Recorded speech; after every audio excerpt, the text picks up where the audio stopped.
Isang malakas na kalabog ang gumising sa natutulog na eskinita sa Tondo. Kasunod nito ang sabay-sabay na sigaw ng mga pulis na armado ng mahahabang baril. Sa gitna ng kaguluhan isang boses ng babae, ang umalingaw-ngaw puno ng kapangyarihan at walang bahid ng takot. Walang gagalaw pulis ito. Si Police Major Michelle De Leon, sa kabila ng kanyang slacks at itim na tactical vest, ay namumukod tangi.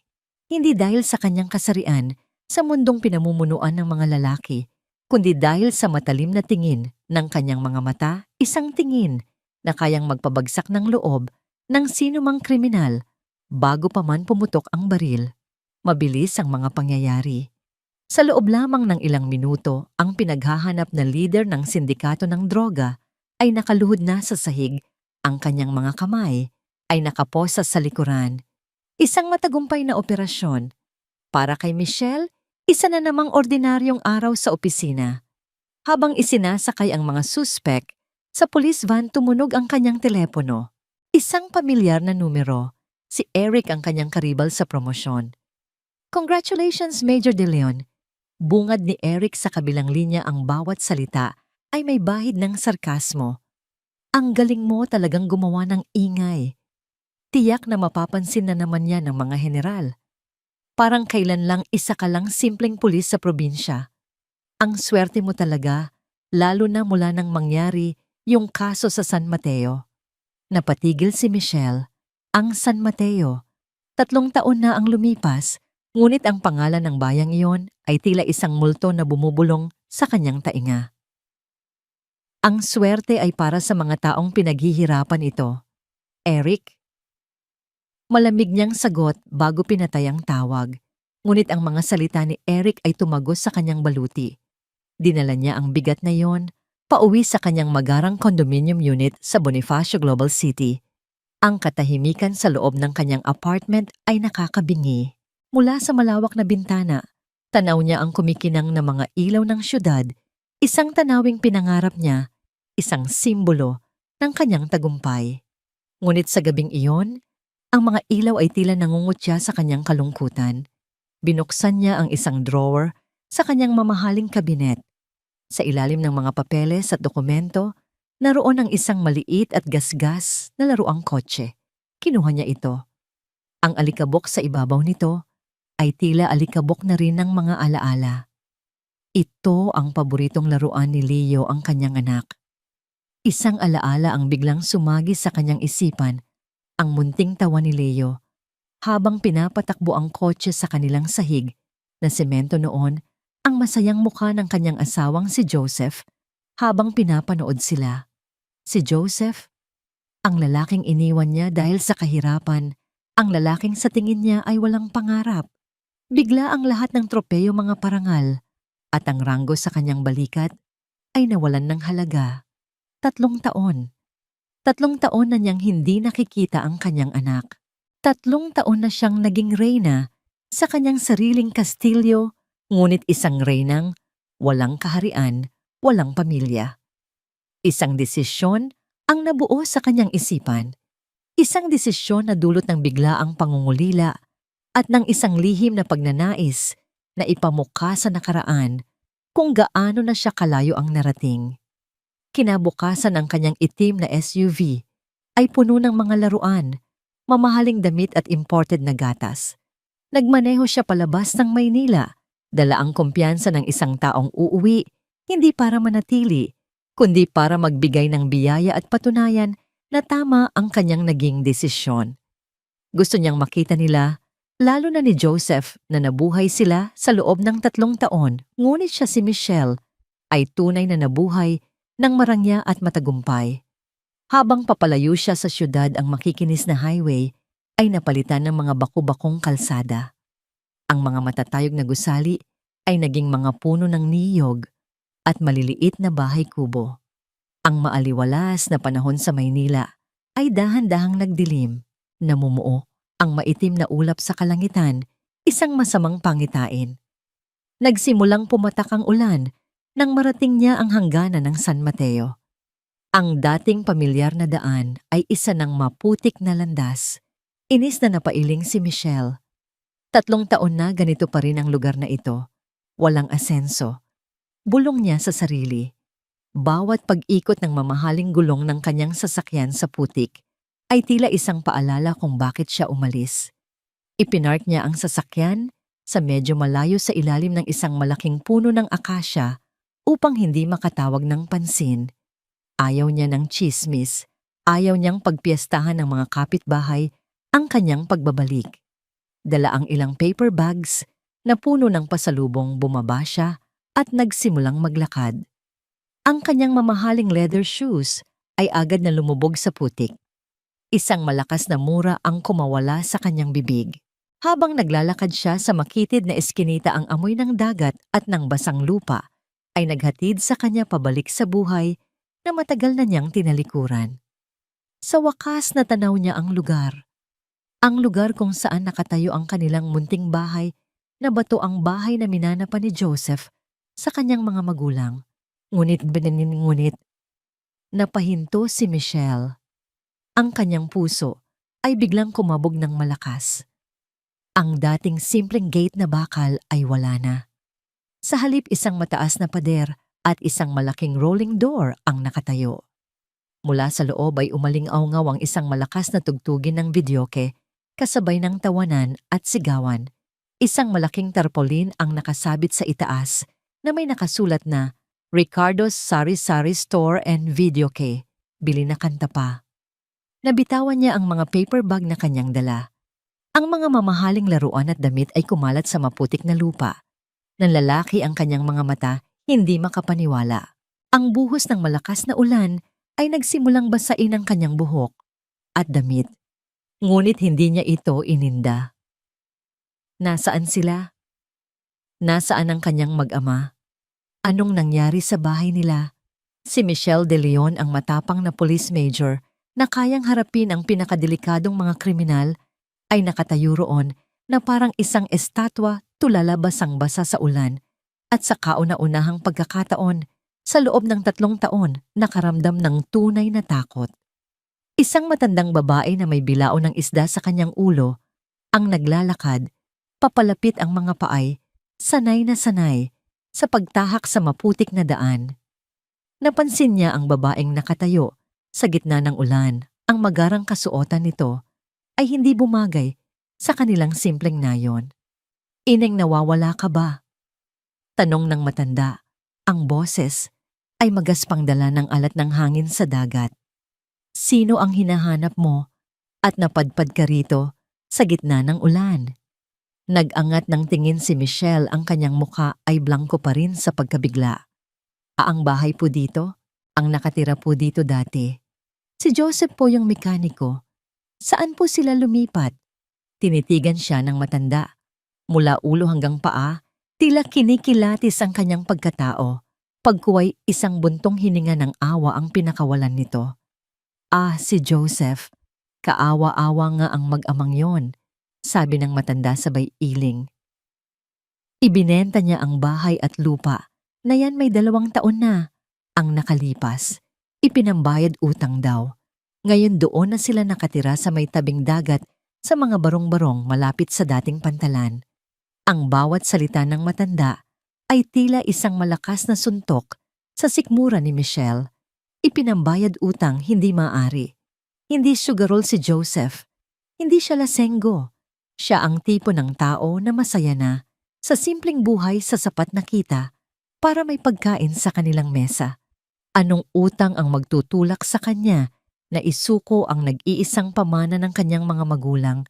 Sa saan po banda yung sinasabi ninyo? Nanginginig ang boses ni Michelle. Itinuro ng matanda ang isang makitid na landas na halos natatabunan na ng matataas na talahib. Diretsuhin mo lang yang daan na yan. Paglagpas mo sa mga nakahambalang na bangka, makikita mo na ang mga barong-barong. Nandoon lang sila. Mag-iingat ka, madulas ang daan. Walang salitang pasasalamat na lumabas sa bibig ni Michelle. Tinalikuran niya ang matanda at walang pag-aalinlangang tinahak ang itinurong landas. Ang kaninang inis na nararamdaman niya sa putik ay napalitan ng isang lumalagong takot at pag-aalala. Ang bawat hakbang niya ay pabigat ng pabigat. Ang putik ay kumakapit sa kanyang pantalon. Ang matutulis na bato ay tumutusok sa manipis na suwelas ng kanyang sapatos. Ang amoy ng dagat na may halong lansa at nabubulok na halaman ay sumasalubong sa kanya.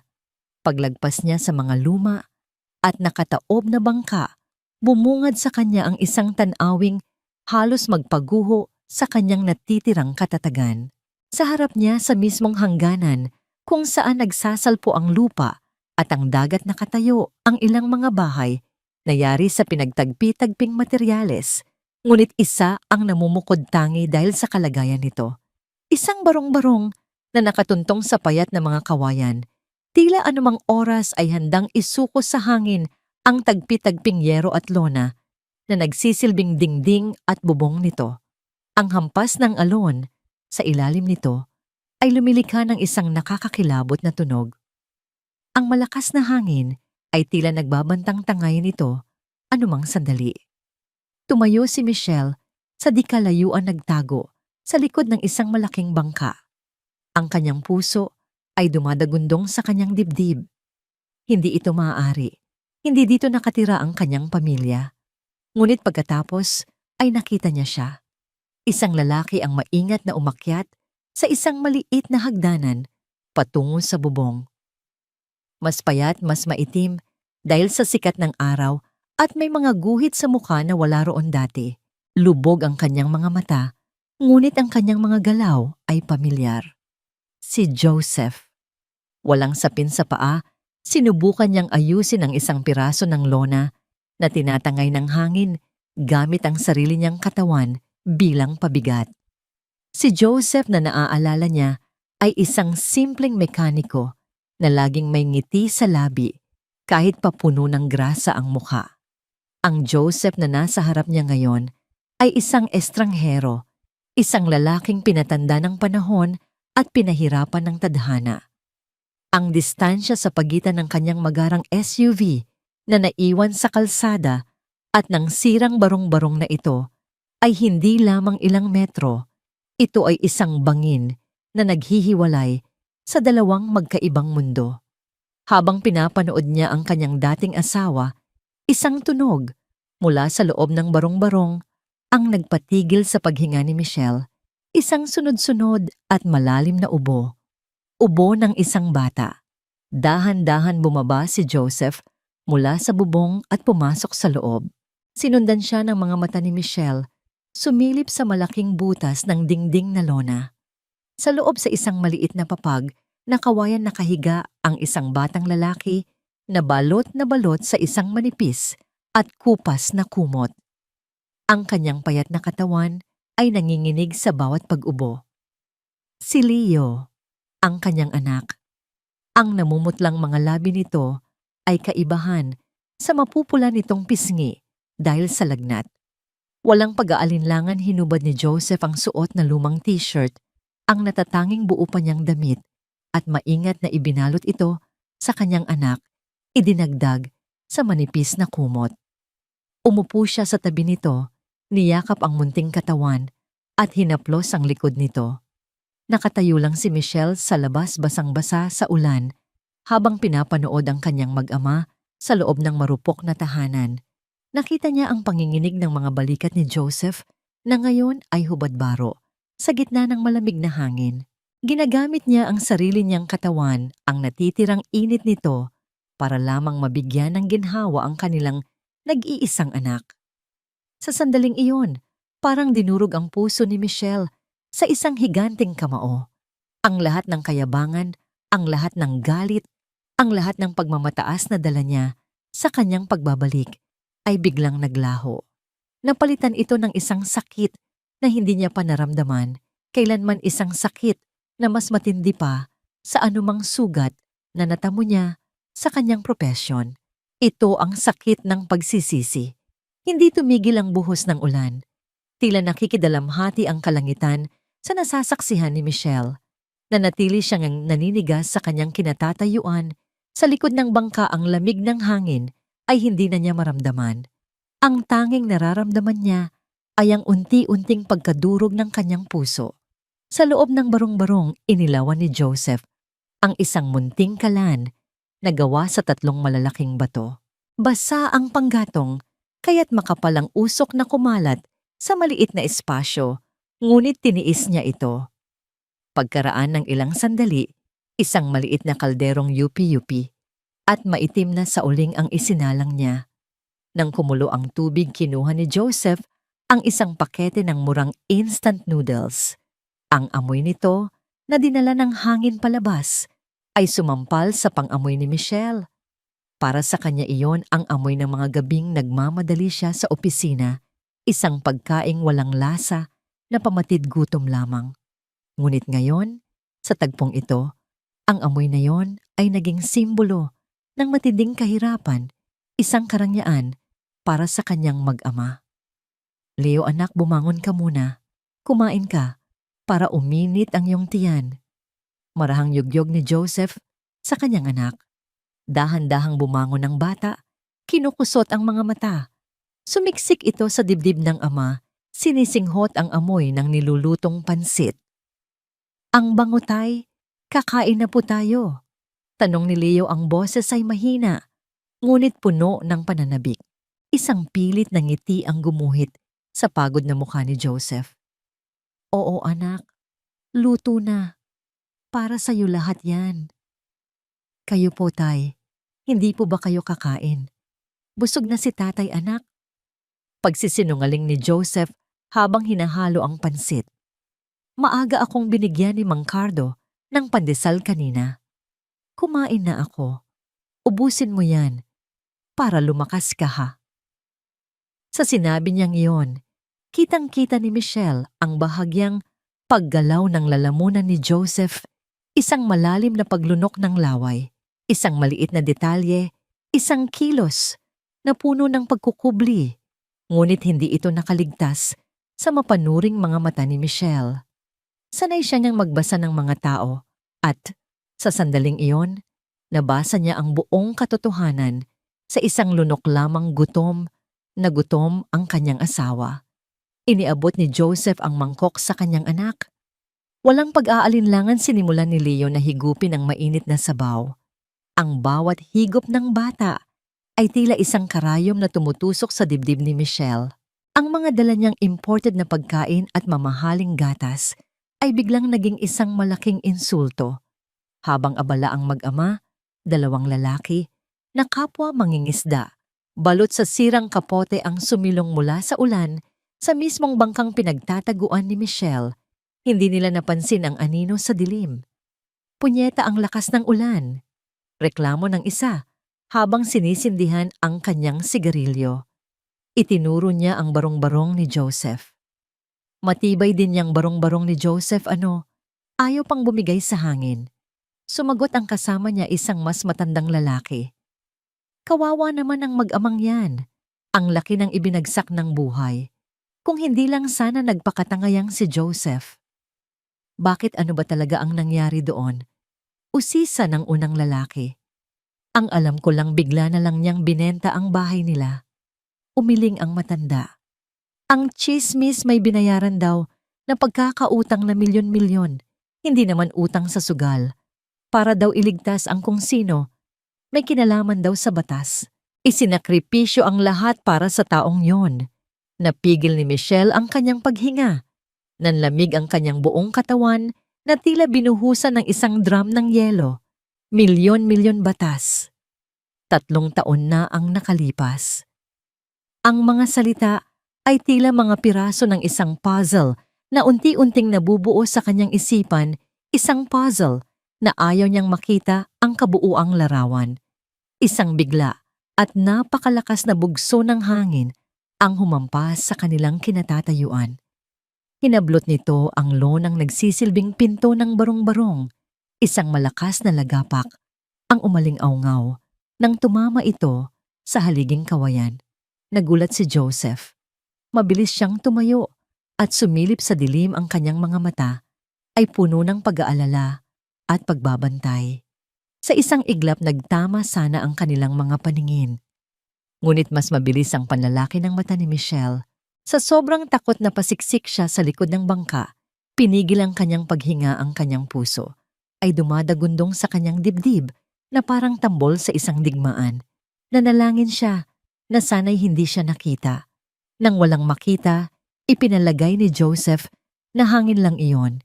Isinara niyang muli ang lona at bumalik sa tabi ng kanyang anak.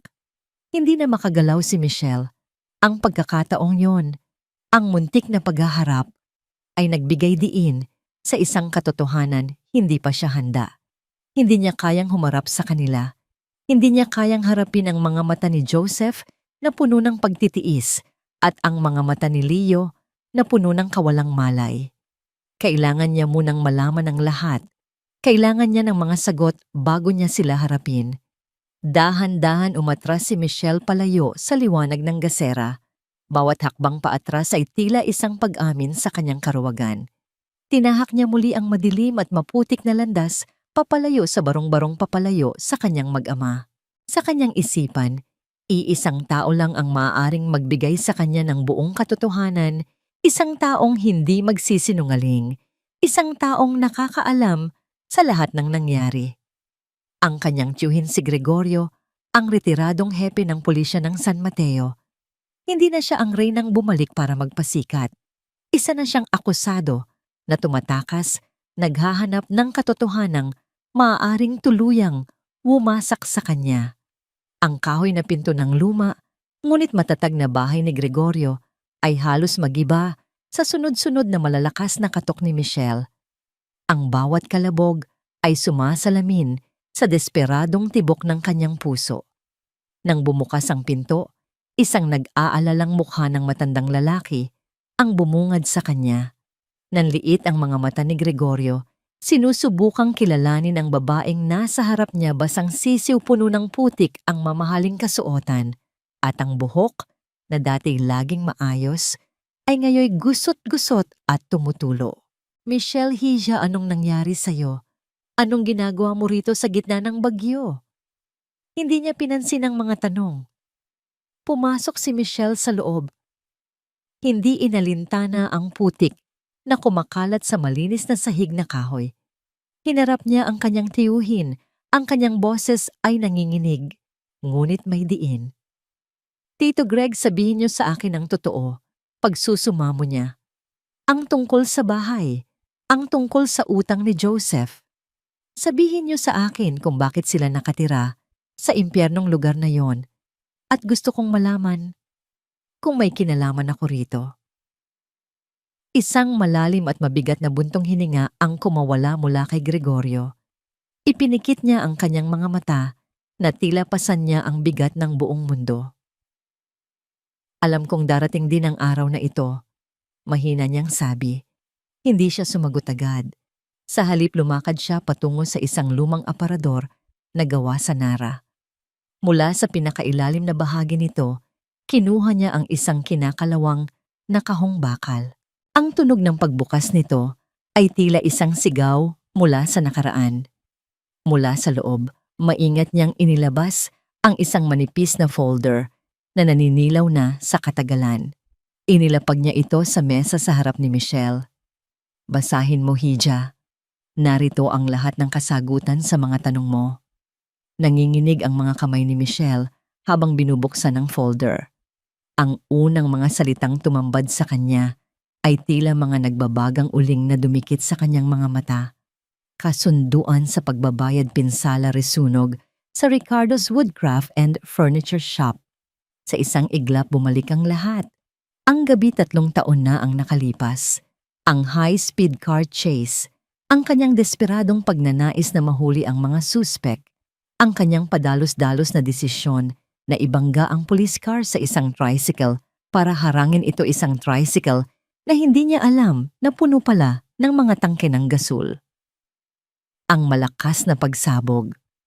Ang apoy na mabilis na gumapang at lumamon sa katabing paggawaan ng muebles ni Ricardo. Nagpatuloy sa pagsasalita si Gregorio, ang kanyang boses ay malumanay, ngunit bawat salita ay tila isang punyal. Nagalit si Ricardo. Nagwala siya. Isinumpa niyang sisirain niya ang buong pagkatao mo. Natatanggalan kanya ng uniforme at ipapakulong. Nasa Maynila ka noon para sa isang training, hindi mo alam ang bigat ng problemang iniwan mo. Si Joseph, pagpapatuloy ni Gregorio, at sa pagkakataong ito ay may panginginig na sa kanyang boses. Siya ang sumalo ng lahat. 2 gabi siyang lumuhod sa putik sa labas ng bahay ni Ricardo. Sa gitna ng malakas na ulan, nagmamakaawa na patawarin ka. Nabigyan ka ng pagkakataong ituloy ang iyong pangarap. Napahawak si Michelle sa mesa para suportahan ang sarili. Nagbigay ng kondisyon si Ricardo. Sabi ni Gregorio, 2 milyon. Iyon ang halaga ng nasunog niyang ari-arian. 2 milyon o ang iyong karera. Walang pag-aalinlangan pinili ni Joseph ang karera mo. Dahan-dahang ibinaling ni Michelle ang pahina ng dokumento. Naroon ang mga detalye ng kasunduan. Ang halaga 2 milyon at 500,000 piso. Ang pangalan ng nagbabayad, Joseph Reyes. At ang kondisyon, aatrasin ni Ricardo ang demanda at mananatiling lihim ang tunay na sanhi ng sunog upang maprotektahan ang pangalan at trabaho ni Police Officer Michelle De Leon. Ang mga numero ay sumasayaw sa kanyang paningin, kulay pula na parang dugo. 2 milyon. Isang halaga na katumbas ng langit at lupa sa isang simpleng mekaniko sa San Mateo. Ibinenta niya ang bahay na pamana sa kanya. Ibinenta niya ang lahat ng kanyang gamit sa talyer. Nagkabaon-baon siya sa utang sa mga buwaya para lamang mabuo ang halagang iyon. Halos pabulong na, sabi ni Gregorio. Sinabi niya sa akin, ang mga gamit dito, nabibili ulit. Ang pera kinikita. Pero ang pangarap ni Michelle, minsan lang darating sa buhay niya. Hindi ko hahayaang masira yon dahil sa akin. Sa dulo ng dokumento naroon ang pirma. Isang simpleng pirma, Joseph Reyes, na tila isinulat gamit ang dugo at kaluluwa ng lalaking nagmamay-ari nito. Iyon na ang huling dagok. Bumagsak si Michelle sa kanyang mga tuhod. Ang kanyang katawan ay sumuko na sa bigat ng katotohanan. Isang malakas na palahaw ng sakit at pagsisisi ang kumawala mula sa kanyang lalamunan, isang tunog na hindi niya pa nagawa sa buong buhay niya. Humahagulgol siya, hindi dahil sa galit o awa sa sarili, kundi dahil sa isang pagkaunawang sumaksak ng napakalalim sa kanyang pagkatao. Ang kanyang tagumpay ay itinayo sa pundasyon ng sakripisyo ng iba. Ang kanyang ranggo ay binili ng paghihirap ng lalaking kanyang minamaliit. Ang kinang ng kanyang uniforme ay nabahiran ng putik na niluhuran ng kanyang asawa. Hinayaan siya ni Gregorio na umiyak. Pagkaraan ng ilang sandali, lumuhod din ito sa tabi niya at marahang hinaplos ang kanyang likod. Hindi pa yan ang pinakamasaklap, Michelle, sabi nito sa isang boses na puno ng kalungkutan.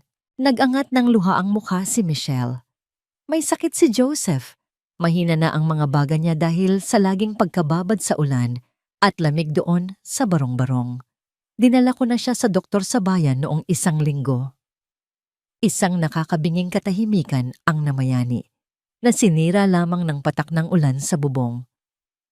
Sa tingin ng doktor, pagpapatuloy ni Gregorio ang kanyang mga salita ay tila isang hatol. Kung magpapatuloy ang ganito, baka hindi na niya abutan ang susunod na tag-ulan. Ang mga huling salita ni Gregorio ay hindi tunog babala.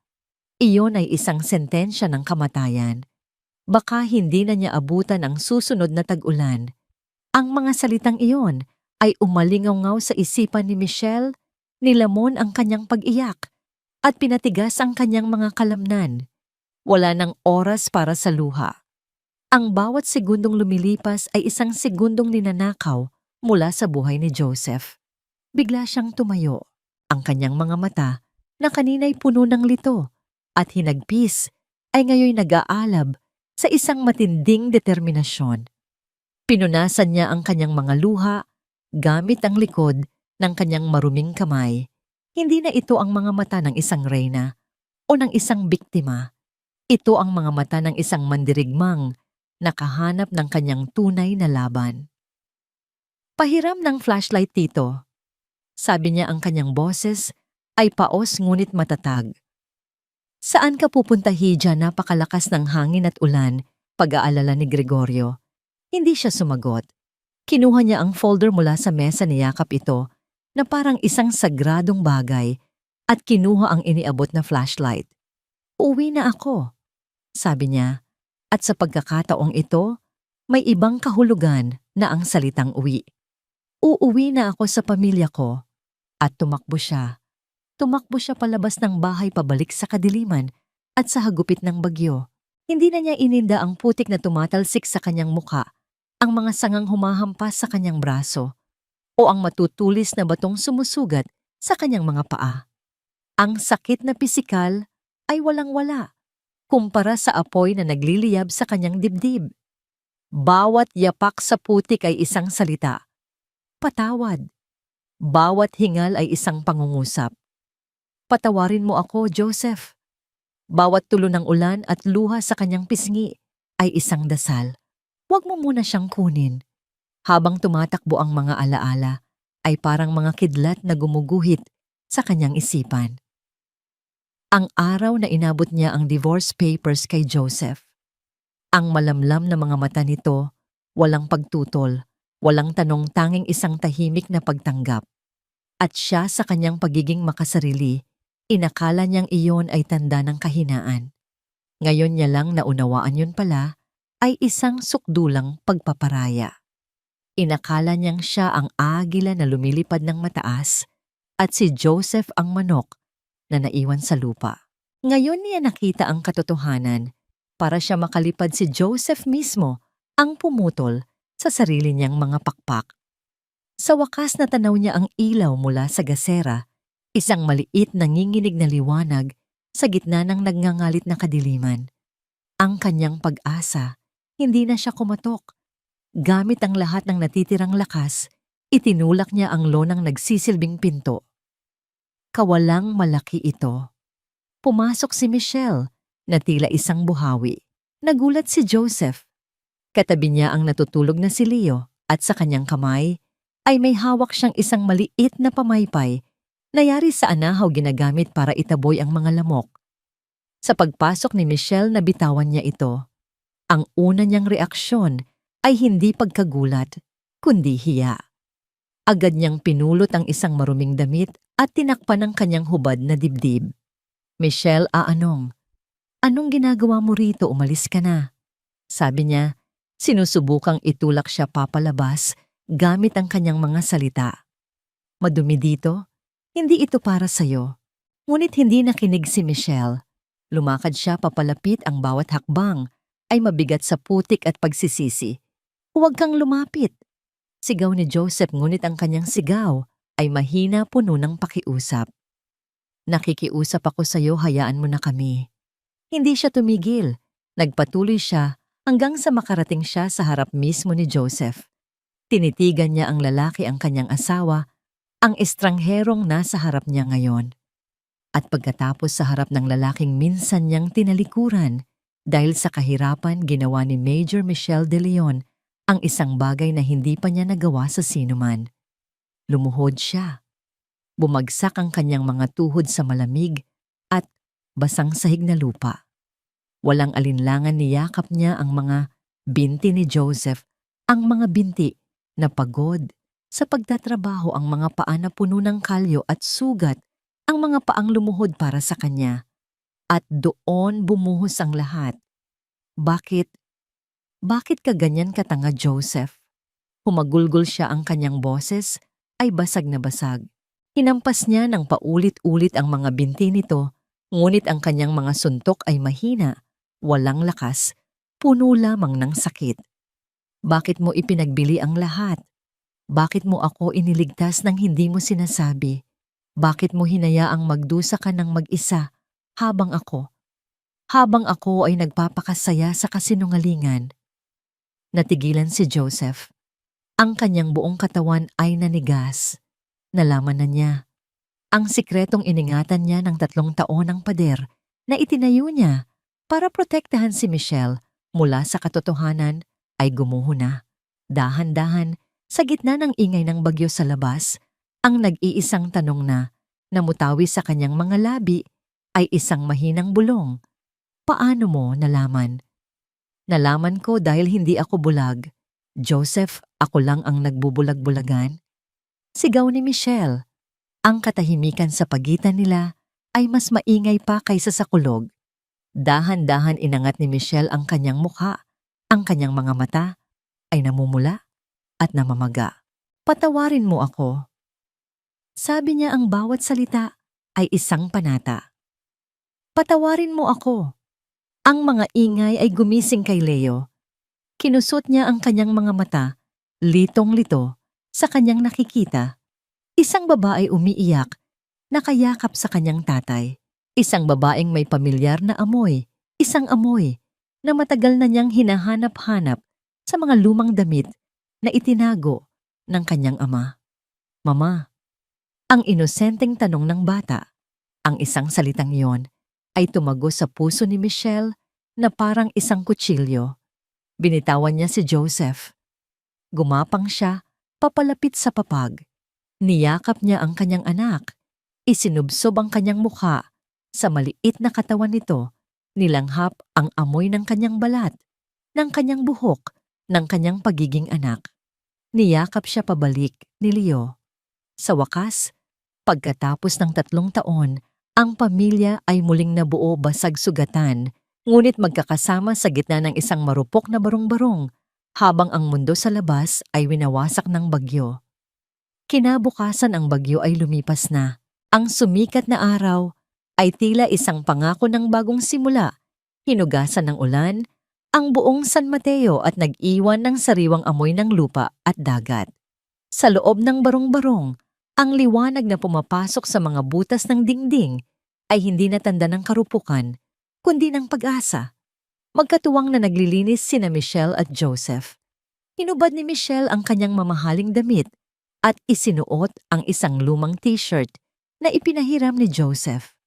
Walang pag-iinarte, kinuskus niya ang sahig na kawayan, habang si Joseph naman ay isinasaayos ang mga haliging humina dahil sa hangin. Si Leo sa isang sulok ay masayang naglalaro ng mumurahing laruan. Ang kanyang ubo ay hindi na kasing dalas ng dati. Pagbalik ko sa Maynila, ibebenta ko ang kotse, sabi ni Michelle habang pinipiga ang basahan. Isusunod ko ang condo unit. Sapat na siguro yon para mabawi natin ang lupa at makapagpatayo tayo ng bagong bahay at talyer. Napahinto si Joseph sa kanyang ginagawa. Umiling siya. Wag, Michelle. Pinaghirapan mo ang mga yan. Huwag mong isuko ng dahil lang sa akin. Hinarap siya ni Michelle, ang kanyang mga mata ay puno ng sinseridad. Hindi yon dahil sa'yo, Joseph. Para to sa atin. Ang pera kikitain ulit. Pero ang pamilya ang tahanan. Iisa lang yan. At hinding-hindi ko na ulit palalampasin. Isang ngiti ang unti-unting sumilay sa mga labi ni Joseph. Isang nangiting matagal nang hindi nakikita sa kanyang mukha. Sa sandaling iyon, sa gitna ng kanilang munting sira-sirang tahanan, nagsisimula na sana silang buuin muli ang kanilang mga pangarap. Ngunit isang malakas at pamilyar na boses mula sa labas ang biglang pumunit sa kanilang katahimikan. Joseph, Leo, nasaan kayo, Diyos ko? Narinig ko ang tungkol sa bagyo. Isang babae ang humahangos na pumasok. Siya si Consuelo, ang panganay na kapatid ni Joseph. Biyuda, pinatanda ng hirap, ngunit may tindig na matatag at mga matang kayang makipaglaban kahit kanino. Galing siya sa kabilang baryo at ngayon lang nakatawid dahil sa baha. Niyakap niya ng mahigpit ang kanyang kapatid at pamangkin. Mabuti na lang at ligtas kayo. Nag-alala ako ng husto. Ngunit nang ang kanyang mga mata ay dumapo kay Michelle, ang pag-aalala sa kanyang muka ay biglang naglaho. Napalitan ito ng pagkagulat na mabilis na naging isang nag-aapoy na galit. Tila isang bulkan na biglang sumabog ang kanyang boses ay dumagundong sa buong barong-barong. At anong ginagawa ng ahas na yan dito? Sigaw niya, ang daliri ay nanginginig habang nakaturo kay Michelle. Ate, maghunos-dili ka. Pakiusap ni Joseph. Huwag mo akong pigilan, Joseph, matapos kang iwan na parang basahan. Matapos kang magdusa ng 3 taon ngayon, ay babalik siya na parang reyna. Lumapit si Consuelo kay Michelle, ang bawat hakbang ay mabigat sa puot. Wala kang karapatang tumapak dito. Alam mo ba kung ilang gabi umiyak ang kapatid ko dahil sa'yo? Alam mo ba kung ilang beses siyang nagkasakit sa gutom para lang may maipakain sa anak mo? Habang ikaw ay nagpapakasaya sa magara mong buhay sa syudad, ang kapatid ko ay nabubulok sa lugar na ito. Ang mga sigaw ni Consuelo ay umakit sa atensyon ng mga kapitbahay. Isa-isa silang nagsilabasan, nagusyoso sa nagaganap na eskandalo. Ate, tama na. Nag-uusap na kami. Anong pag-uusap? Walang dapat pag-usapan. Bulyaw ni Consuelo. Hinarap niya ang mga tsismosong kapitbahay. Tingnan ninyo siya. Ang sikat na pulis. Bumalik siya hindi dahil sa pagmamahal, kundi dahil nakonsensya siya sa kasalanan niya. Sinubukan ni Michelle na magsalita. Ate Consuelo, nakikiusap po ako. Hayaan niyo po akong magpaliwanag. Iyon ang nag-umapaw sa galit ni Consuelo. Ang pagtatangkang magpaliwanag ni Michelle ay tila isang insulto. Sa tabi ng pintuan ay may isang balde puno ng marumi at malansang tubig na pinaghugasan ng mga isda kaninang umaga. Walang pag-aalinlangan, dinampot ito ni Consuelo. Bago pa man makakilos si Joseph, ibinuhos ni Consuelo ang buong laman ng balde kay Michelle. Isang malakas na tunog ng tumatalsik na tubig ang umalingaw-ngaw. Napatulala si Michelle. Ang malansang tubig kasama ang mga kaliskis ng isda at putik ay tumulo mula sa kanyang buhok, dumaloy sa kanyang muka at sa kanyang damit. Ang amoy ay nakakasuka. Ang kahihiyan ay mas masakit pa sa sampal. Ate, sigaw ni Joseph. At mabilis na hinarangan, si Michelle ipinagsanggalang ito gamit ang sariling katawan. Ngunit hindi pa tapos si Consuelo. Tinitigan niya si Michelle nang may matinding pagkasuklam. Ang kanyang mga salita ay tila isang sumpa, isang hatol na narinig ng buong San Mateo. Para yan sa 3 taon ng paghihirap ng kapatid ko. Sigaw niya, ang kanyang boses ay basag sa galit at sakit. Tandaan mo ito, habang nabubuhay ako, hindi kailanman muling tatapak ang babaeng yan sa pamilyang ito. Hinding-hindi. Tumalikod si Consuelo, hinila si Leo, na umiiyak na sa takot, at iniwan si Michelle na nakatayo roon basang-basa, hindi lang sa ulan ng bagyo, kundi sa dumi ng kahihiyan habang pinapanood ng mga matang mapanghusga ng buong nayon. Nang gabing iyon, isang digmaan ng mga salita ang sumiklab sa pagitan ng magkapatid. Ang munting barong-barong ay napuno ng tensyon na mas mabigat pa kaysa sa hanging dala ng nakaraang bagyo. Hindi niyo naiintindihan, ate, nagkamali siya, pero handa siyang itama ang lahat. Giit ni Joseph habang pinupunasan ng basang tuwalya ang buhok ni Michelle na nasa isang sulok tahimik at hindi gumagalaw. Anong itatama? Joseph, mabubura ba? Ng pera niya ang mga gabing nilagnat ka dahil sa pagod at gutom. Maibabalik ba niya ang mga taon na dapat sana'y masaya ang pamangkin ko? Galit na sagot ni Consuelo. Pera lang ang dala niya. Kapag naubos na yan at nagsawa na siya sa paglalaro ng bahay-bahayan, babalik din yan sa magara niyang buhay at iiwan ka na namang luhaan. Hindi na sumagot si Michelle. Tinanggap niya ang bawat salita na parang mga batong ibinabato sa kanya. Alam niyang may katwiran si Consuelo. Hindi sapat ang luha. Hindi sapat ang pagsisisi. Kailangan niyang patunayan ito. Kinabukasan hindi siya umalis. Sa halip ginising niya ang sarili bago pa sumikat ang araw. Kumuha siya ng malaking halaga mula sa kanyang ATM card pera na sanay para sa kanyang luho. Ngunit ngayon may iba na itong paggagamitan. Ang unang pinuntahan niya ay ang maliit na tindahan sa bayan. Bumili siya ng mga gamot-gamot para sa ubo at lagnat, mga bitamina at mga pangunang lunas. Bumili rin siya ng mga sako ng bigas, mga delata at malinis na tubig. Inupahan niya ang isang tricycle at ipinadala ang lahat ng ito hindi sa barong-barong nila, kundi sa mga kapitbahay na nasalanta rin ng bagyo. Nagulat ang mga tao. Ang babaeng kahapon ay kanilang pinagtsismisan at pinagtitinginan nang may pangungutya ngayon ay nag-aabot ng tulong. Walang media, walang kamera, tanging isang tahimik na pag-abot ng tulong. Hindi siya doon natapos. Nakita niyang maraming bubong ang tinangay ng hangin. Pumunta siya sa hardware store, bumili ng mga yero pako at martilyo. Nakita niyang maraming bangka ang nasira. Hinanap niya ang pinakamagaling na gumawa ng bangka sa baryo at binayaran ito para kumpunihin ang lahat, sagot niya ang materyales. Si Consuelo mula sa bintana ng barong-barong ay tahimik na nanonood. Ang kanyang mga mata na dati puno ng galit ay unti-unting napupuno ng pagkalito. Nakikita niya ang pagod sa mukha ni Michelle. Nakikita niya ang mga paltos sa kamay nito na hindi sanay sa mabibigat na gawain. Nakikita niya kung paano ito nakikipag-usap sa mga tao, hindi na bilang isang mataas na opisyal, kundi bilang isang ordinaryong taong gustong tumulong. Isang hapon habang nagbubuhat si Michelle ng isang mabigat na kahoy para sa kinukumpuning dingding ng isang kapitbahay, bigla siyang natumba dahil sa pagod.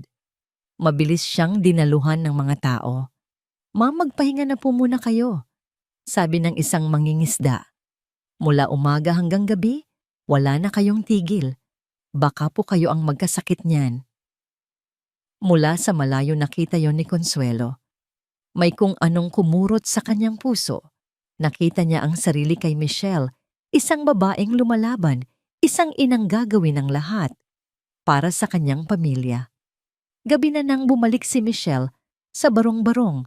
Ang kanyang katawan ay basang-basa ng pawis at puno ng galos. Pagod na pagod siyang naupo sa isang sulok. Inabutan siya ni Joseph ng isang baso ng tubig. "Salamat," mahinang sabi ni Michelle. Sa gitna ng katahimikan tumunog ang kanyang cellphone. Isang numero mula sa Maynila. Isang tunog na tila galing sa ibang mundo.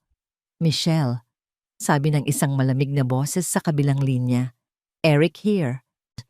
Agad na naging alerto si Michelle. "May naririnig akong mga kwento-kwento." Pagpapatuloy ni Eric ang kanyang boses ay may halong panunuya tungkol sa isang lumang kaso ng sunog sa San Mateo. "Maraming butas ang investigasyon noon, alam mo ba, parang may tinatago. Naisip ko lang baka gusto kong bisitahin ang magandang probinsya ninyo. Malay mo may matuklasan akong interesante." Nanlamig ang buong katawan ni Michelle. Ang kanyang nakaraan na akala niya'y haharapin niya sa sarili niyang paraan ay bigla na lang bumalik para singilin siya. Ang anino ni Eric ay mas nakakatakot kaysa sa bagyong nagdaan. "Anong kailangan mo, Eric?" Diretsahang tanong ni Michelle. Isang mahinang tawa ang narinig niya. "Wala naman.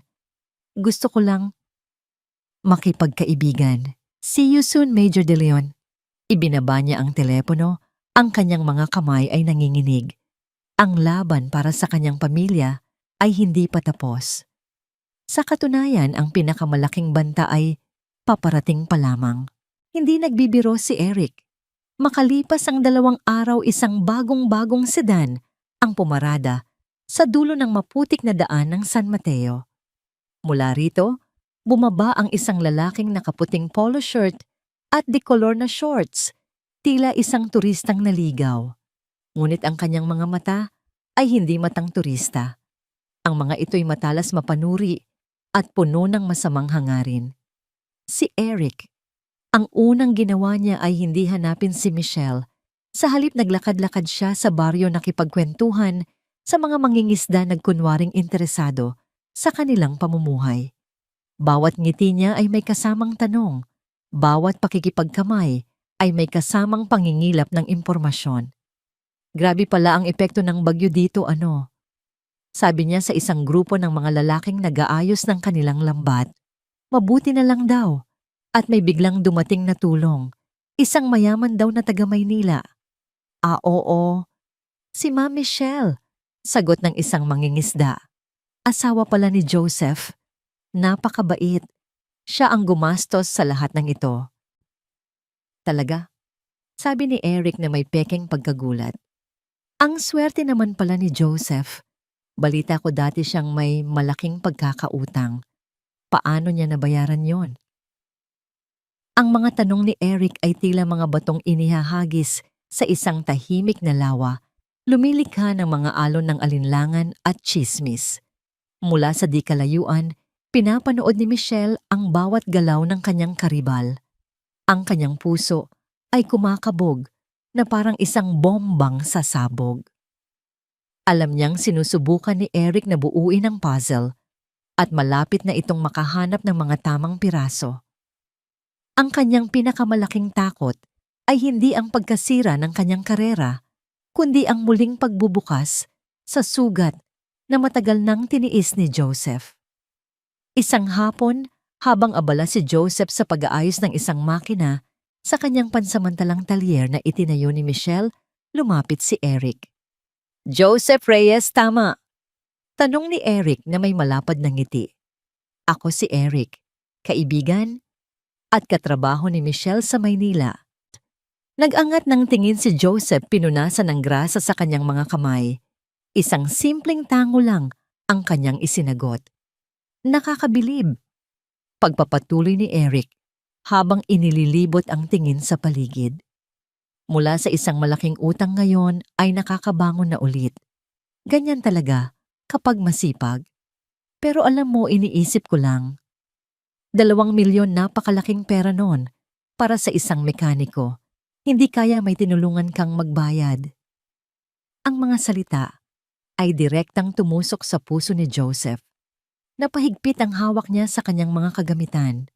Ang kanyang mukha ay naging seryoso. Hindi ko alam ang sinasabi mo. Malamig niyang sagot. Kung wala kang ipapagawa, marami pa akong trabaho. Isang mapanuyang mamangiti ang gumuhit sa labi ni Eric. Sabi ko na nga ba, matibay ka, katulad ng asawa mo. Tumalikod si Eric at naglakad palayo, ngunit alam ni Michelle na hindi pa ito tapos. Kinagabihan hinarang ni Eric si Michelle habang naglalakad ito pauwi sa barong-barong. Wala nang mga ngiti, wala nang pagkukunwari. Alam ko na, Michelle. Sabi niya, ang kanyang boses ay mahina, ngunit puno ng pagbabanta. Nakausap ko si Ricardo. Sa una, ayaw niyang magsalita. Pero kapag tinakot mo ang isang tao, nabubuksan mo ulit ang isang kaso na maari siyang madamay sa tax evasion, bigla siyang nagiging matulungin. Nanigas si Michelle sa kanyang kinatatayuan. Isang simpleng kasunduan lang ang gusto ko, sabi ni Eric. May promotion na paparating. Pareho nating gusto ang posisyong yon. Mag-withdraw ka sa aplikasyon mo. Ibigay mo sa akin ang posisyon. Kapag ginawa mo yon, ang sikreto ng San Mateo ay mananatiling sikreto. Huminga ng malalim si Michelle. Eto na, ang ultimatum. At kung hindi ako pumayag, tanong niya. Kung hindi on, sabi ni Eric at lumapit siya, bumulong na parang isang ahas. Ilalabas ko ang lahat. Hindi lang ang karera mo ang masisira. Ang pangalan ng asawa mo na itinuturing na bayani ng ilan dito ay madudungisan. Isipin mo ang pobreng mekaniko na nagbayad sa kasalanan ng kanyang kurakot na asawang pulis. Magandang headline, hindi ba? Sisirain ko hindi lang ang kinabukasan mo, kundi pati na rin ang dangal na natitira sa pamilya mo. Tumalikod si Eric, iniwan si Michelle sa dilim.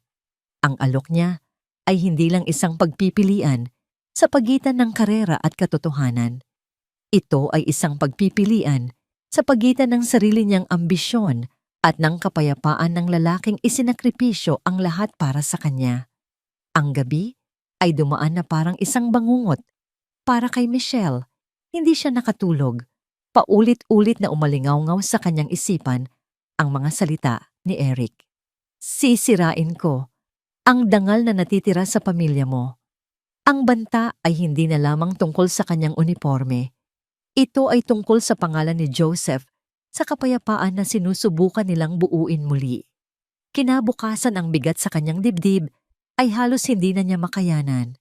Pinanood niya si Joseph na nagtuturo kay Leo kung paano magkumpuni ng isang maliit na laruang bangka. Ang kanilang mga tawa ay tila isang musika na anumang oras ay maaaring sirain. Sa di kalayuan nakaupo si Consuelo sa may pintuan nagtatagpi ng isang lumang damit.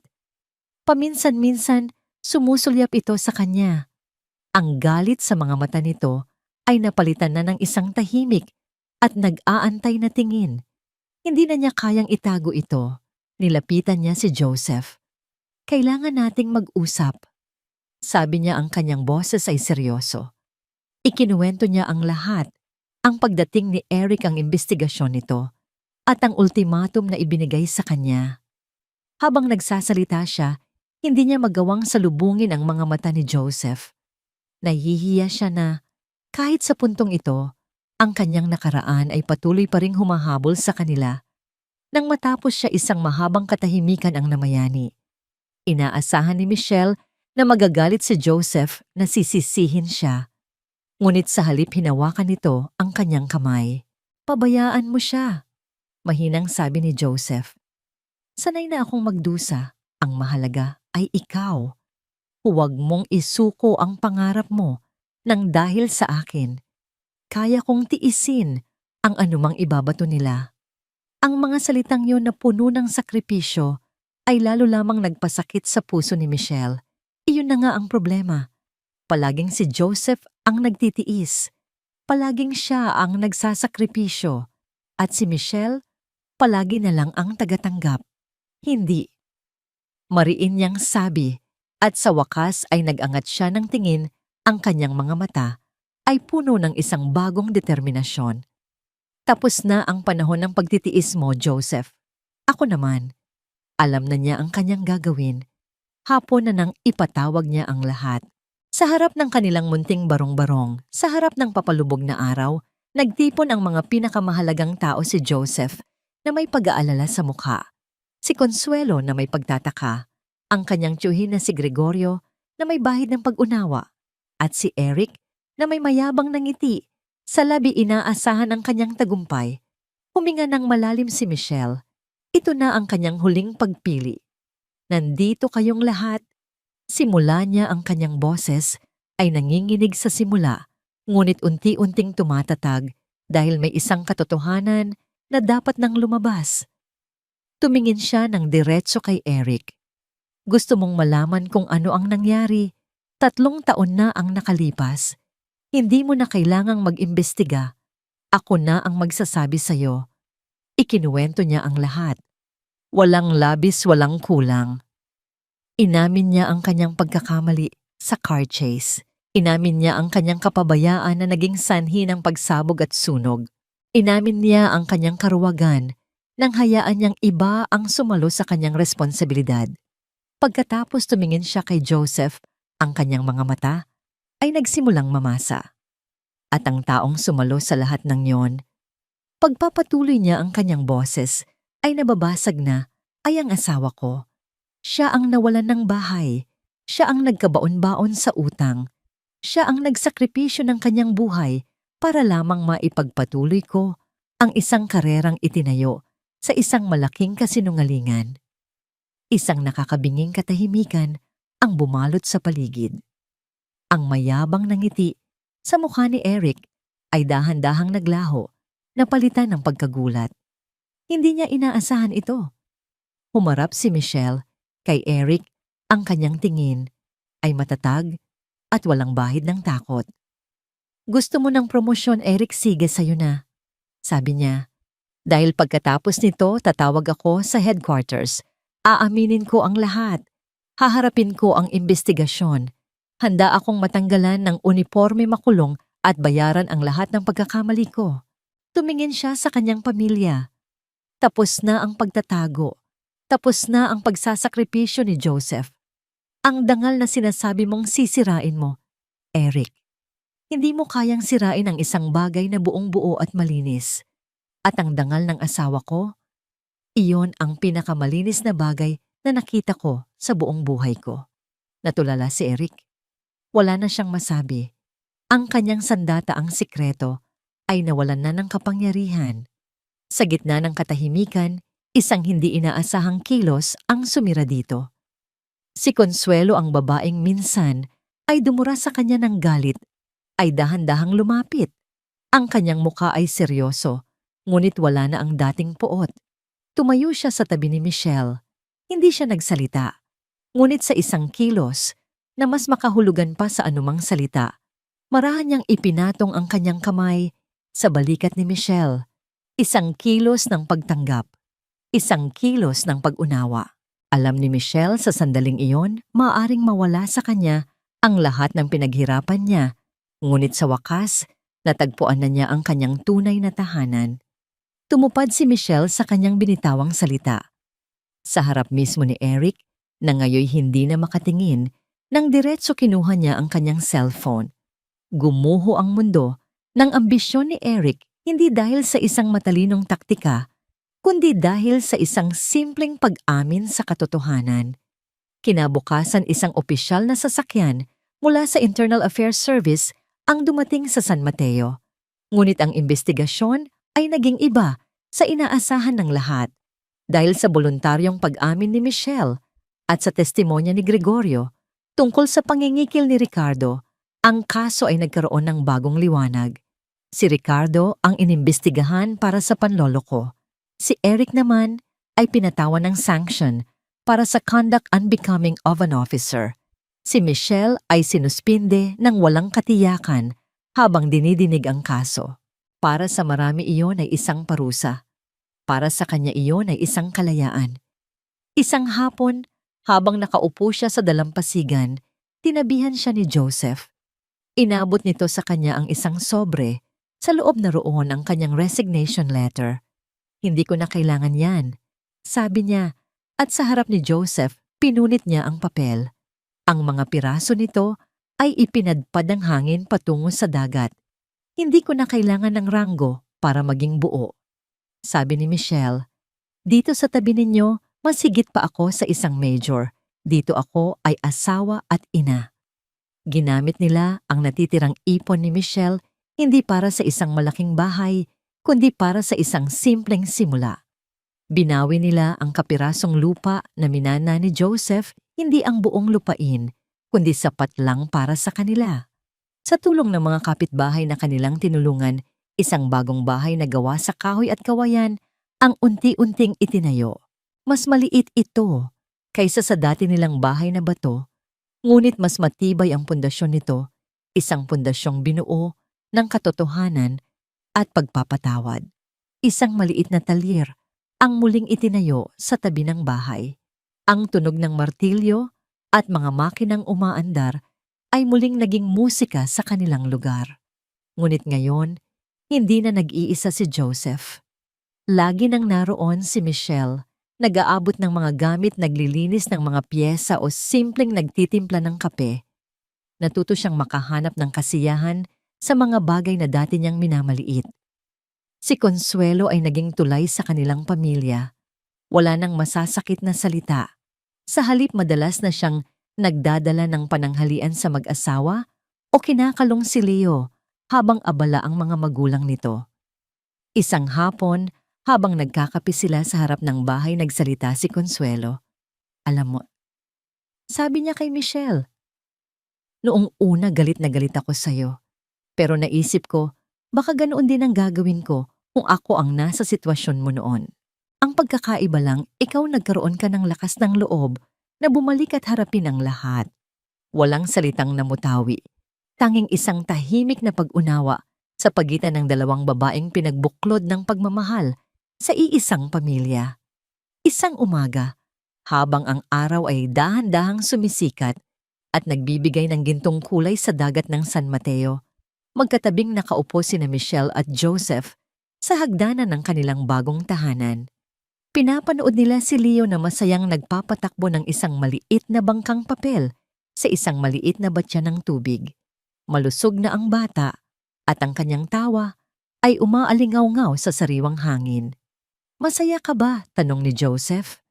Hinawakan ni Michelle ang magaspang na kamay ng kanyang asawa. Tumingin siya sa paligid, sa simpleng bahay nila, sa munting talyer, sa kanilang anak sa dagat.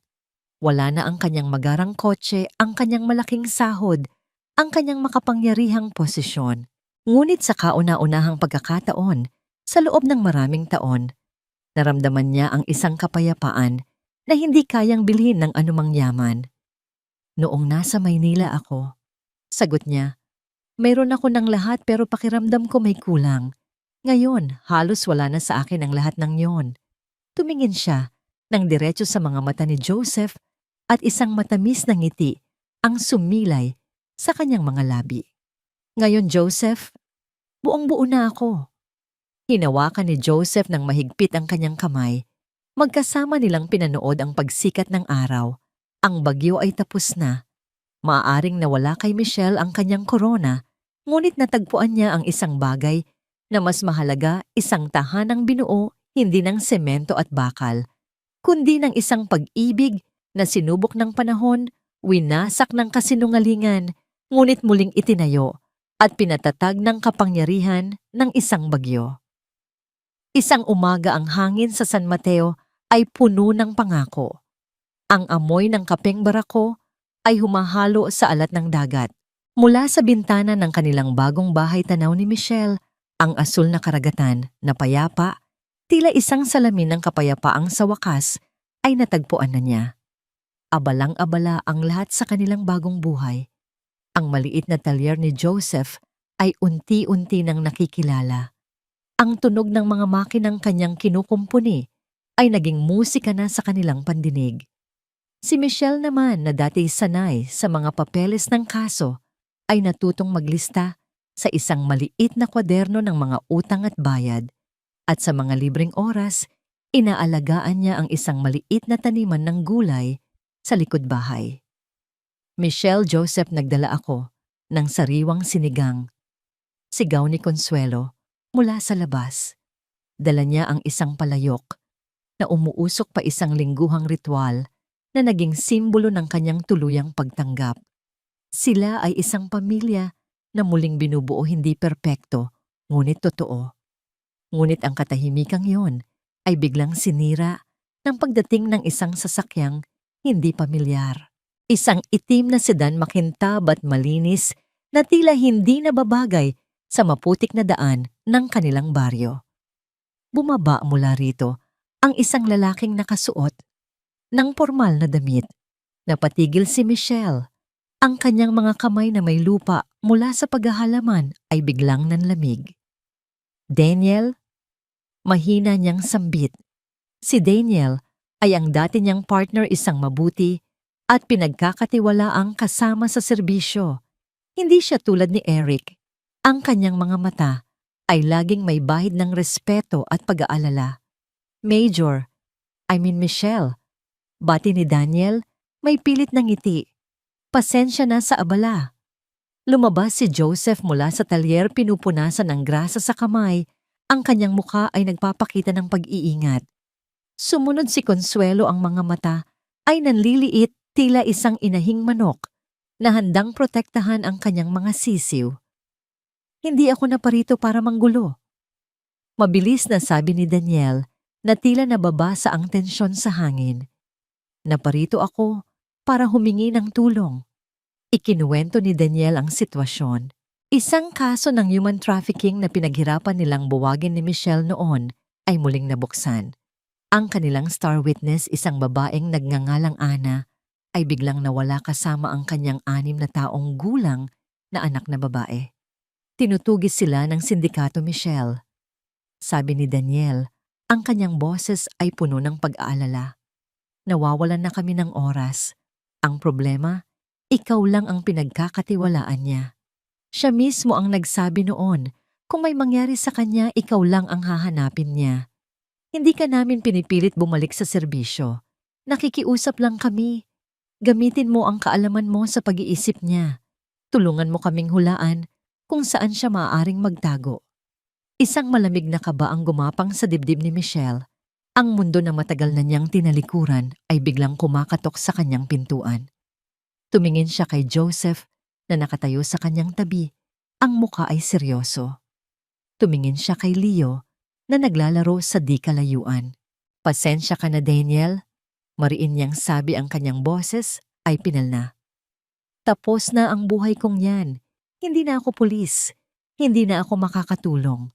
Tumango si Joseph bilang pagsang-ayon. Nakahinga naman nang maluwag si Consuelo. Isang malungkot na ngiti ang sumilay sa labi ni Daniel. Naiintindihan ko.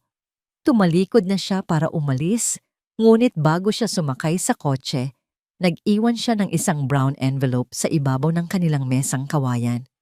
Kung sakaling magbago ang isip mo, sabi niya at tuluyan ng umalis. Nang gabing iyon ang katahimikan sa kanilang bahay ay naging mabigat. Walang masyadong nagsasalita. Habang naghahapunan biglang inatake ng malakas na ubo si Joseph. Isang tuyo at malalim na ubo na tila nanggagaling sa kaibuturan ng kanyang mga baga. Nagkatinginan sila ni Michelle, parehong may takot sa mga mata, isang malupit na paalala sa karupukan ng kanilang bagong buhay. Hindi makatulog si Michelle. Habang mahimbing na natutulog si Joseph sa kanyang tabi, dahan-dahan siyang bumangon. Kinuha niya ang envelope na iniwan ni Daniel. Sa loob na roon ang litrato ni Ana at ng kanyang anak. Ang bata na may malalaking matang puno ng takot ay mahigpit na nakayakap sa kanyang ina. Tinitigan ni Michelle ang litrato. Pagkatapos, tumingin siya sa kanyang anak na si Leo na payapang natutulog sa kabilang higaan. Ang imahe ng dalawang bata, ang isa ay ligtas at payapa, ang isa ay tinutugis at puno ng takot, ay tila dalawang magkaibang mundong nagbabanggaan sa kanyang isipan. Isinara niya ang kanyang mga mata, ngunit ang imahe ng batang babae ay nakaukit na sa kanyang isipan. Ang kanyang konsensya na akala niya'y payapa na ay nagsimula na namang magsalita. Bumubulong ng isang tanong na ayaw niyang sagutin. Paano ka makakatulog nang mahimbing gayong alam mong may isang batang katulad ng anak mo na nasa panganib dahil sa isang laban na ikaw ang nagsimula? Ang mga sumunod na araw ay naging mabigat. Ang dating magaan na tawanan sa kanilang tahanan ay napalitan ng isang makapal na katahimikan. Si Michelle ay naging malayo ang tingin, madalas na natutulala, habang nagwawalis o nagdidilig ng halaman. Ang kanyang katawan ay nasa San Mateo, ngunit ang kanyang isip ay lumilipad sa madidilim na eskinita ng Maynila, sinusubukang sundan ang mga yapak ng isang takot na ina at anak. Isang gabi nagising si Joseph sa gitna ng gabi at napansing wala si Michelle sa kanyang tabi. Dahan-dahan siyang bumangon at natagpuan niya ito sa sala nakaupo sa dilim. Ang tanging liwanag ay nagmumula sa screen ng isang lumang cellphone na akala niya'y sira na. Sa screen binabasa ni Michelle ang mga lumang balita, mga detalye tungkol sa kaso ng human trafficking. Ang tanawing iyon ay parang isang kutsilyong sumaksak sa puso ni Joseph. Ang kanyang pinakamalaking kinatatakutan ay nagkakaroon ng anyo. Hindi ka pa pala tapos dyan.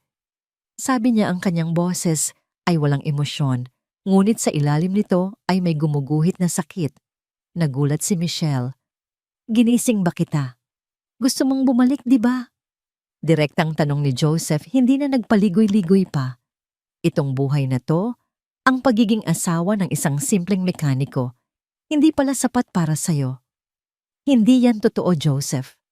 Tanggi ni Michelle, tumayo siya para harapin ito. Hindi ito tungkol sa akin o sa karera. Tungkol ito sa isang bata na kasing edad ni Leo. Paano ako mabubuhay ng payapa dito, Joseph? Paano ko ipipikit ang mga mata ko sa gabi? Alam na may isang batang nasa panganib dahil sa isang kasong ako ang humawak. At paano naman ang kapayapaan ko, Michelle? Ganti ni Joseph. At sa unang pagkakataon, narinig ni Michelle ang pait sa boses nito. Paano naman ang kapayapaan ng anak natin? Ibinigay ko ang lahat para lang makatakas tayo sa mundong yan. At ngayon, ikaw mismo ang nag-iimbita dito pabalik.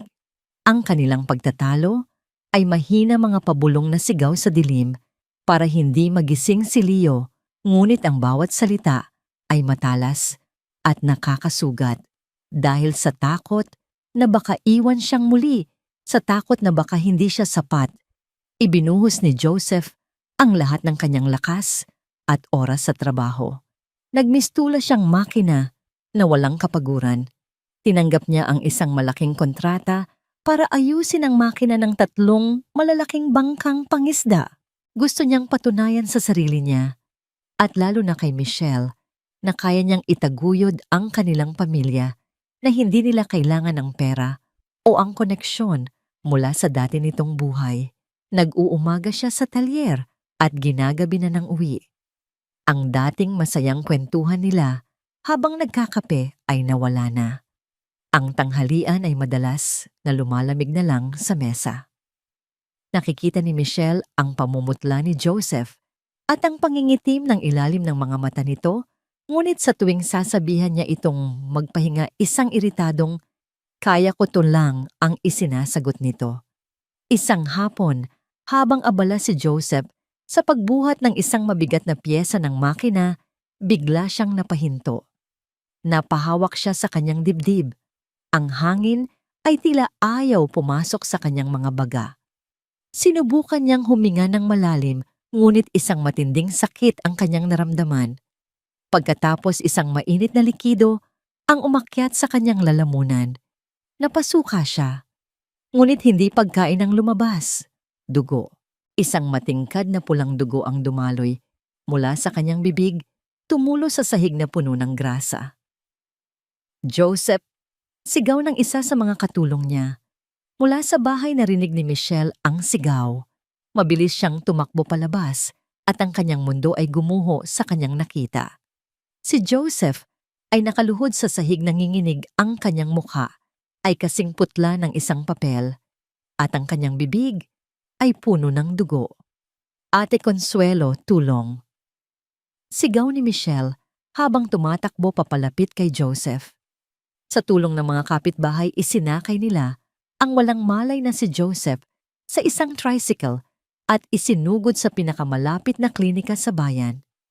Habang nasa biyahe, yakap-yakap ni Michelle ang kanyang asawa. Ang mga luha ay malayang dumadaloy sa kanyang mga pisngi. Ang duguan at walang malay na si Joseph sa kanyang mga bisig ay isang buhay na testamento sa kanyang pagkakamali. Sa klinika, ang doktor, isang matandang lalaki na matagal nang nagsisilbi sa San Mateo, ay umiling-iling habang tinitingnan ang resulta ng X-ray. Ang mga baga niya ay nasa kritikal na kondisyon. Sabi ng doktor, ang kanyang boses ay seryoso at walang paligoy-ligoy. Ang sobrang pagod at stress ang nag-trigger nito. Kailangan niya ng absoluto at total na pahinga. Walang stress, walang mabibigat na gawain. Major De Leon. O dapat kong sabihing Ginang Reyes. Pagtatama ng doktor, isang ganito pang atake. At baka hindi ko na siya maisalba. Ang mga salitang iyon ay tumama kay Michelle nang mas malakas pa kaysa sa isang bala. Sa kanyang pagnanais na iligtas ang isang batang hindi niya kilala, sa kanyang pakikipaglaban sa sarili niyang konsensya, hindi niya namalayang ang sarili niyang mga aksyon ang unti-unting pumapatay sa lalaking pinakamamahal niya. Ang kapayapaang gusto niyang protektahan ay siya mismo ang sumisira. Ang puting pader ng klinika ay tila isang malamig na bilangguan para kay Michelle. Nakaupo siya sa tabi ng kama, hawak ang kamay ni Joseph na natutulog pa rin dahil sa gamot. Ang bawat mahinang paghinga nito ay isang paalala sa kung gaano karupok ang buhay na muntik nang mawala sa kanila. Wala nang puwang para sa pag-aalinlangan. Wala nang puwang para sa konsensya lamang. Kailangan ng aksyon, isang aksyon na hindi na muling isasakripisyo ang kanyang pamilya. Kinuha niya ang kanyang telepono at tinawagan si Daniel. "Daniel," sabi niya ng may bigat, ngunit buong determinasyon, "tutulong ako. Pero sa paraan ko, hindi ako aalis dito sa San Mateo." Isang sandaling katahimikan ang sumagot sa kabilang linya na sinundan ng isang buntong hininga ng ginhawa. "Salamat, Michelle. Ano man ang kailangan mo." Nang magising si Joseph, kinabukasan nakita niya si Michelle sa kanyang tabi, Hindi na balisa, kundi kalmado at nakapokus. Ikinuwento niya ang kanyang desisyon. Walang pagtutol sa mga mata ni Joseph, tanging isang tahimik na pag-unawa. Sa wakas, naintindihan na niya hindi ito tungkol sa pag-alis, kundi tungkol sa paghahanap ng paraan para manatili. At doon nagsimula ang isang bagong uri ng pagsasama. Ang kanilang bahay ay naging isang di-opisyal na command center. Ginamit ni Michelle ang kanyang talas ng isip. Ipinadala sa kanya ni Daniel ang lahat ng files ng kaso sa pamamagitan ng email. Sa isang maliit na mesa, gamit ang mga mapa at mga lumang tala, sinimulan niyang buuin ang puzzle. Pinag-aralan niya ang bawat detalye ng pagkatao ni Ana, ang kanyang mga takot, ang kanyang mga gawi, ang kanyang mga posibleng koneksyon. Hindi na niya kailangan ng baril o badge, ang kanyang isip, ang naging pinakamatalas niyang sandata. Kung takot siya, hindi siya pupunta sa lugar na maraming tao, paliwanag ni Michelle kay Joseph isang hapon. Hahanap siya ng lugar na pamilyar sa kanya, isang lugar na may sentimental na halaga, kung saan pakiramdam niya ay ligtas siya. Habang nagpapagaling si Joseph naman ang naging mga mata at tainga ni Michelle sa labas. Ipinakita niya ang kanyang sariling lakas, hindi lakas ng katawan, kundi lakas ng komunidad. Kinausap niya ang kanyang mga kaibigan, ang mga kapwa mangingisda. Hindi niya sinabi ang buong detalye ng kaso, kundi isang simpleng pakiusap. May hinahanap lang kaming mag-ina na naliligaw, sabi niya sa kanila. Baka sakaling may makita kayong mga dayo, mga bagong mukha sa mga karatig isla, pakisabi lang sa akin. Ang network ng mga mangingisda na mas mabilis pa sa anumang intelligence report ay nagsimulang magbigay ng impormasyon. Mga balita tungkol sa isang bangkang hindi pamilyar na dumaong sa isang liblib na isla, mga kwento tungkol sa isang babaeng hindi lumalabas ng bahay. Si Consuelo naman ang naging kanilang pader. Siya ang nag-alaga kay Leo, tinitiyak na ang bata ay hindi mararamdaman ang bigat ng sitwasyon. Siya ang nagluluto, naghahatid ng pagkain, at tinitiyak na nakakainom ng gamot si Joseph sa tamang oras. Trabaho ninyong iligtas ang mundong yan, sabi niya. Trabaho kong iligtas kayo. Isang gabi pinagsama-sama nila ang lahat ng impormasyon. Isang kwento mula sa isang mangingisda ang tumugma sa teorya ni Michelle. Isang babae at isang bata ang namataan sa Isla Verde, isang maliit na islang, iisang oras lang ang layo. Kung babangkain isang islang, pinagtataguan ng lola ni Ana noong panahon ng giyera. Ngunit kasabay nito, isang masamang balita ang dumating mula kay Daniel. Nalaman na rin ng sindikato ang tungkol sa Isla Verde, Michelle. Papunta na sila doon. Hindi na sila maaring tumawag sa lokal na pulisya. Masyadong delikado at maaaring may koneksyon ang sindikato. Oras na ang kalaban. Dito na pumasok ang plano ni Joseph. Hindi ito plano ng isang pulis, kundi ng isang taong dagat. Si Mang Berto, sabi ni Joseph. Ang pinagkakatiwalaan kong kumpare. Siya ang laging naghahatid ng supply sa islang yon. Walang maghihinala sa kanya. Bumuo sila ng isang simpleng mensahe, isang code na tanging si Ana lang ang makakaintindi, isang linya mula sa paborito nilang kanta noong nag-uusap pa sila ni Michelle noon. Isinulat ito ni Michelle sa isang maliit na papel. Nang mag-uumaga, habang ang mga tauhan ng sindikato ay naghahanda pa lamang, ang maliit na bangka ni Mang Berto ay tahimik nang dumaong sa Isla Verde. Nagkunwari siyang naghahatid ng bigas at gas. Sa ilalim ng isang dilata ng sardinas, maingat niyang iniabot ang mensahe sa isang tindera na kaibigan ni Ana. Nang hapon ding iyon, bago pa man makarating ang mga armadong tauhan ng sindikato, isang maliit na bangkang pangisda ang tahimik na umalis mula sa kabilang bahagi ng isla, dala ang isang mag-inang ligtas na. Isang team na ipinadala ni Daniel ang sumalubong sa kanila sa gitna ng dagat. Tapos na ang laban. Nang gabing iyon tumawag si Daniel. Utang ko sa inyo ang buhay nila Michelle. Alam mo laging bukas ang pinto ng serbisyo para sa'yo. Ngumiti si Michelle. Mula sa kinauupuan niya sa hagdanan, tanaw niya si Joseph na nagtuturo kay Leo kung paano magtali ng isang buhol na pangbangkero. Tinatawag na sila ni Consuelo para sa hapunan. Ang amoy ng sinigang ay muling pumuno sa hangin. Salamat Daniel, mahinang sabi ni Michelle. Pero nandito na ako sa tahanan ko. Ibinaba niya ang telepono. Tumayo siya at lumapit sa kanyang mag-ama. Hinawakan niya ang kamay ni Joseph at sabay-sabay silang pumasok sa loob ng bahay. Ang kapayapaan na tutunan niya ay hindi pala isang lugar na walang bagyo. Ito ay ang pagkakaroon ng isang tahanang sapat na tibay upang harapin ang anumang unos, isang tahanang binuo, hindi lamang ng pagmamahal, kundi ng pagtutulungan, pagtitiwala at lakas ng bawat isa. Ang kanilang bahay kahit gaano kasimple ay ang pinakamatibay sa lahat